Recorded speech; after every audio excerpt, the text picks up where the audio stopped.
Ok, ça tourne. Bienvenue dans Explore Project. On se retrouve pour une nouvelle vidéo d'un road trip. Hein, vous savez qu'on aime ça, mais un road trip spécial. Cette fois-ci, on est parti en moto. Donc voilà, pour vous expliquer, en fait, avant l'America Tour, avant de partir, moi j'avais passé mon permis moto. Je me suis toujours dit qu'un road trip en bécane, ça devait être vraiment fou aussi, dans le sens où tu vas être beaucoup plus libre. C'est pas comme un gros wheelie par exemple. Donc voilà, on est parti avec comme pour objectif de rallier. On est parti de Rennes pour longer toute la côte normande, toute la côte du Cotentin, et ensuite enquiller avec les plages du débarquement pour enfin atteindre les falaises d'Étretat. Donc voilà, je suis parti avec mon pote Vincent et ma moto. C'est une 600 Transat, c'est ce qui servait à l'époque pour faire les Dakar, tout ça.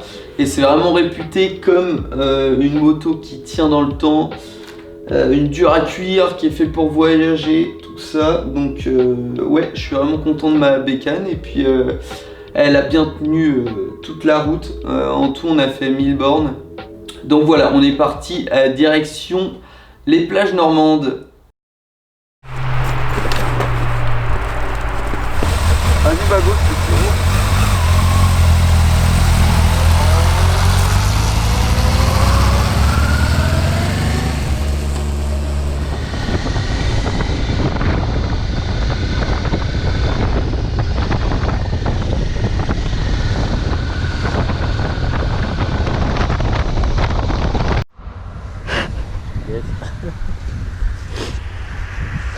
Il y a la sangle de Vincent qui volait. Du coup j'ai eu peur que ça tombe dans les rayons. Ah bah c'est celle-là là. Bon là elle va être fixée. Si ça bouge, il y a une couille dans le pâté. Yes. Yes, les bons bouchons. Oh, était contre l'air. Oh, and you're quiet as the problems arose. It doesn't take a man at On est parti avec comme première étape rallier Rennes à Coutances. Petite étape mais appréciable de rouler en fin de journée avec les couleurs du coucher de soleil d'été.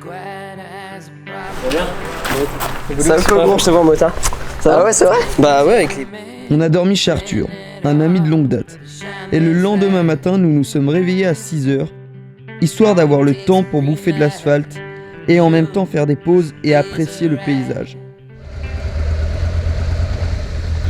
Allez, c'est parti pour une nouvelle journée. Ok.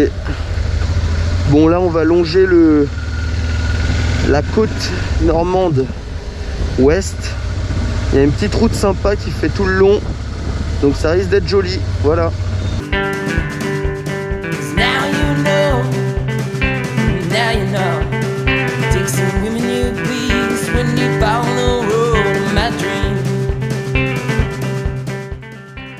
D'ailleurs, en parlant de paysage, il n'a pas tardé à devenir vraiment magnifique et la côte du Cotentin commençait à se révéler sous son meilleur jour. Mais bon, qui dit côte dit également sable. Oh le bourbier. Attends, j'arrive. Allez, mon Dieu.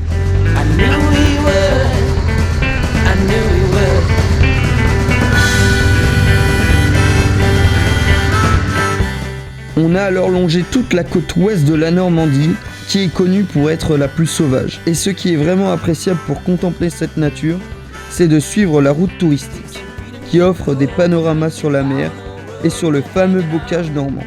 La côte est, quant à elle, nous a surpris, car nous n'attendions pas grand-chose d'elle, mais elle se révéla à notre grande surprise comme une fabuleuse route pour les motards que nous sommes.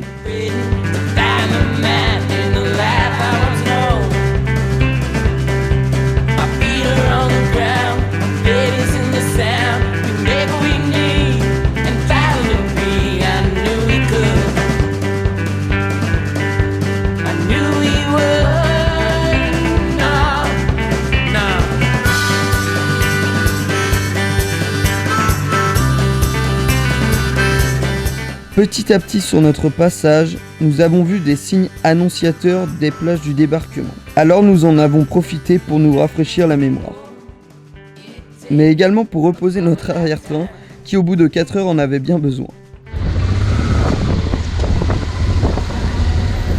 Arrivé à Caen, nous décidons donc de prendre l'autoroute pour rallier notre objectif avant la nuit. C'était la première fois pour nous deux et nos montures, un véritable dépucelage de la route. Allez, c'est parti pour 1h10 d'autoroute. 1h, 90 km et on arrive aux falaises d'Étretat. C'est parti ma gueule, on envoie. Et là on envoie. Là on envoie. Alors il y a un camion, on s'en bat les couilles. Allez ma belle.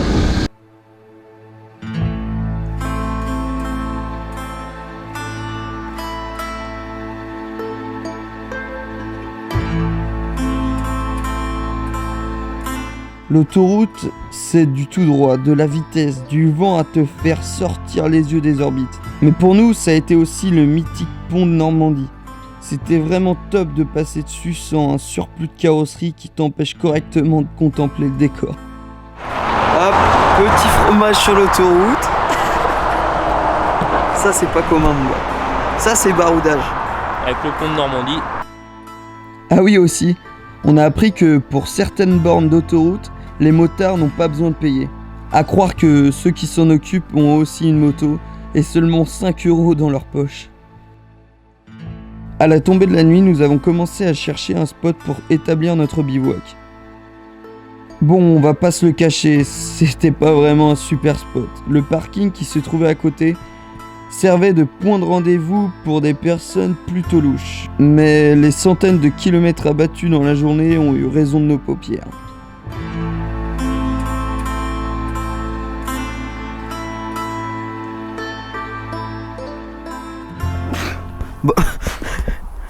Bon allez, bonne nuit les petits. Je pense qu'on va bien dormir. Hein. Même si il fait froid.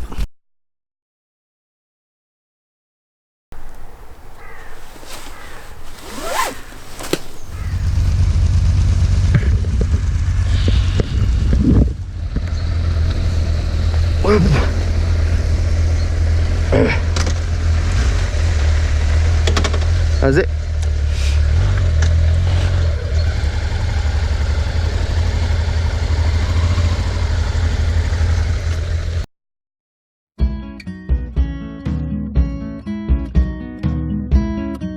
Le matin, comme prévu, les falaises d'Étretat étaient là, et la lumière chaude du lever de soleil également.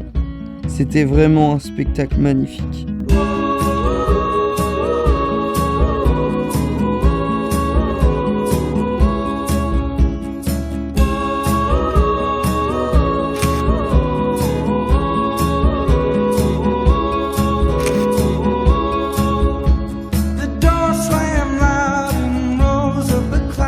Après avoir fait le plein de belles images, il ne nous restait plus qu'à faire le chemin inverse. Mais cette fois-ci en nous enfonçant dans les terres. Des centaines de kilomètres nous attendaient.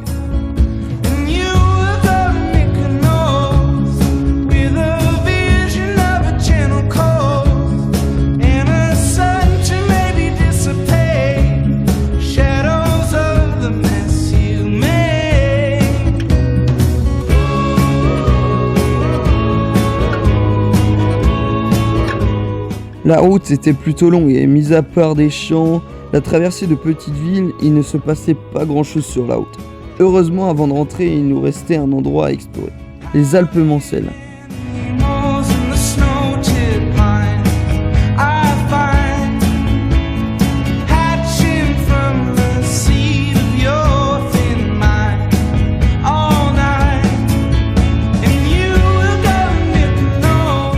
Bon, bien sûr, ça ne vaut pas de véritables montagnes, mais nous recommandons pour les motards avides de virages et de belle nature.